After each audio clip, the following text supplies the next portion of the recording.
Bismillahirrahmanirrahim. Assalamualaikum warahmatullahi wabarakatuh. Syukur kehadirat Allah Subhanahu wa taala yang telah memberikan kenikmatan kepada kita semua, terutama nikmat iman. Dan kami bacakan tentang pelaksanaan akikah. Dasar pelaksanaan akikah.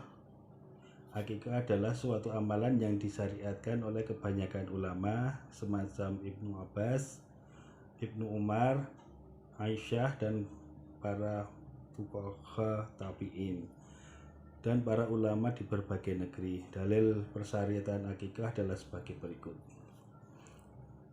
Dari Salman bin Amr ad-Dabi, ia berkata, Rasulullah Shallallahu Alaihi Wasallam bersabda, pada setiap anak laki-laki yang lahir harus diakikahi, maka sembelihlah akikah untuknya dan hilangkan gangguan darinya. Riwayat Bukhari. Yang kedua, dari Sumarah bin Jundub, Rasulullah SAW bersabda, setiap anak tergadaikan dengan akikahnya. Sembelihkan untuknya pada hari ke-7, digundul rambutnya dan diberi nama.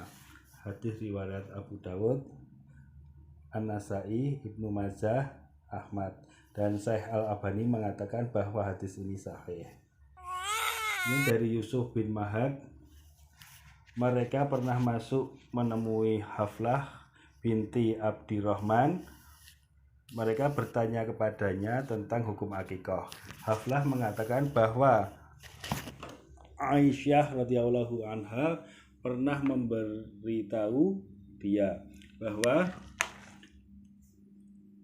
Rasulullah SAW memerintahkan para sahabat untuk menyembelih 2 ekor kambing yang hampir sama untuk anak laki-laki dan 1 ekor untuk anak perempuan. Yang hampir sama itu ada besarnya dan umurnya. Kalau tidak bisa sama ya mendekati sama.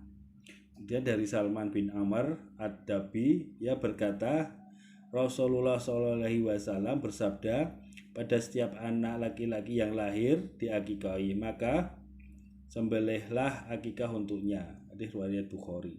Juga berdasarkan hadis lainnya, sebagian ulama menyatakan bahwa hukum akikah ini wajib, semacam ulama Zahriyah dan Hasan.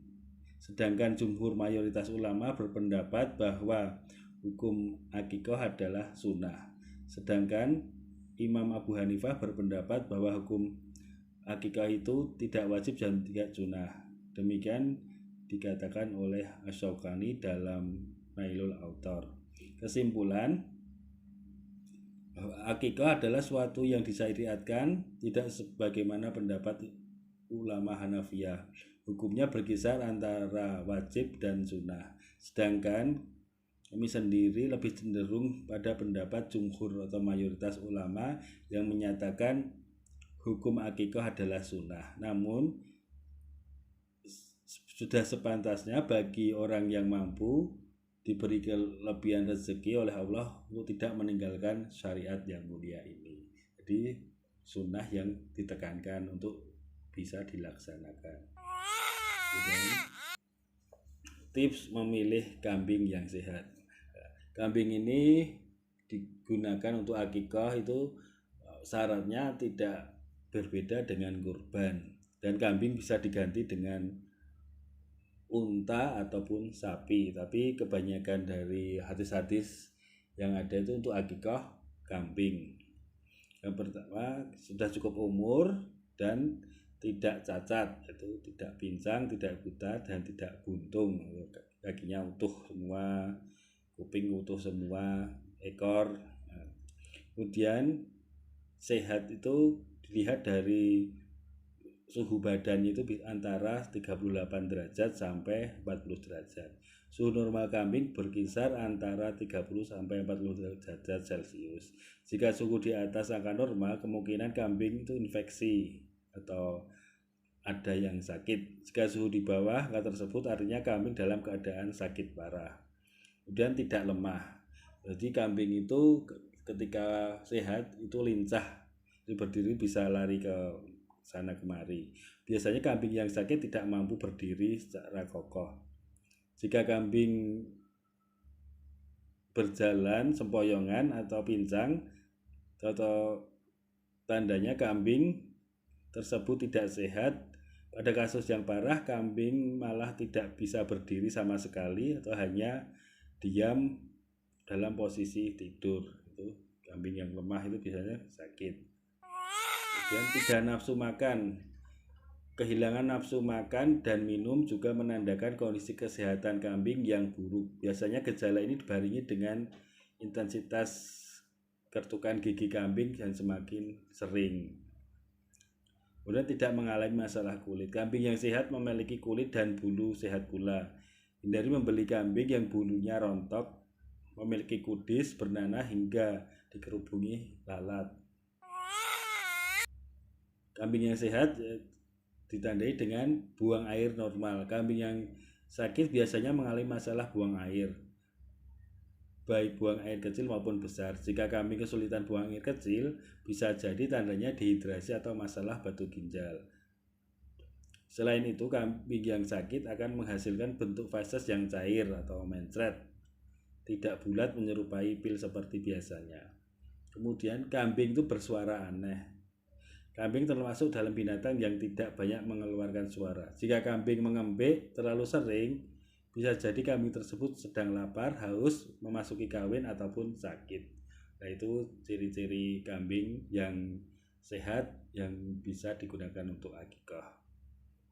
Kemudian tahapan penyembelihan. Saat menyembelih, berikut ini ada doa yang kita panjatkan.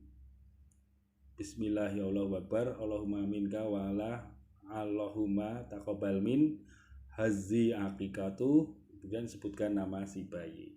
Artinya dengan menyebut asma Allah, Allah yang maha besar, ya Allah, dan untukmu ya Allah, terimalah dari kami nilai hakikahnya.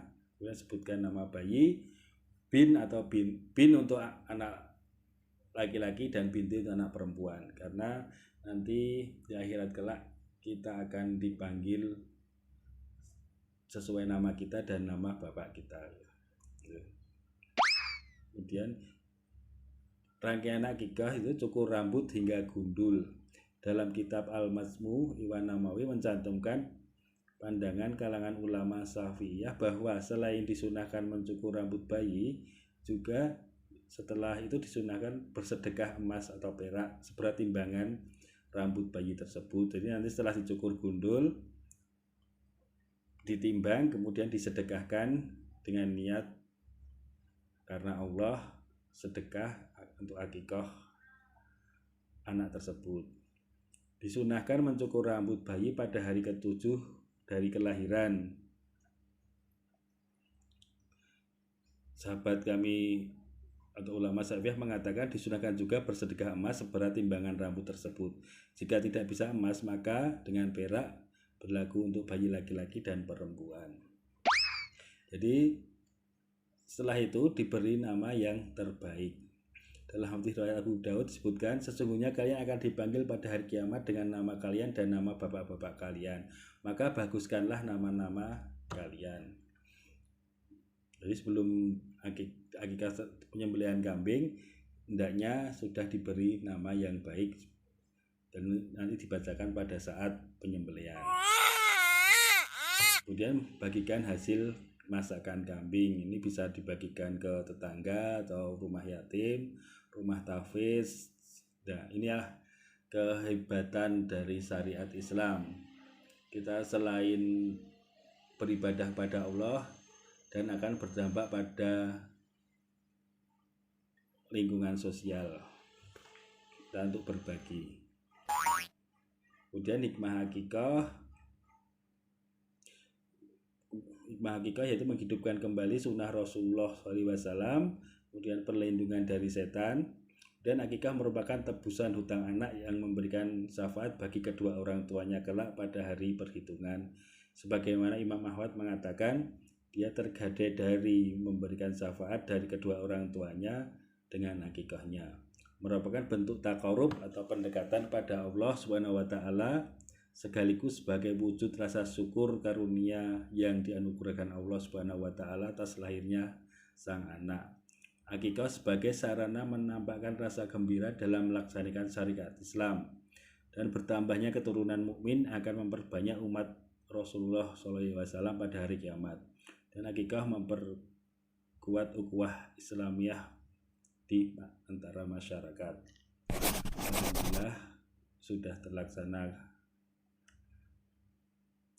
akikah, semoga bisa bermanfaat untuk masyarakat dan terciptanya hubungan sosial yang baik, karena Islam mengajarkan hubungan sosial yang baik untuk mengharap ridho Allah Subhanahu wa taala. Terima kasih. Assalamualaikum warahmatullahi wabarakatuh.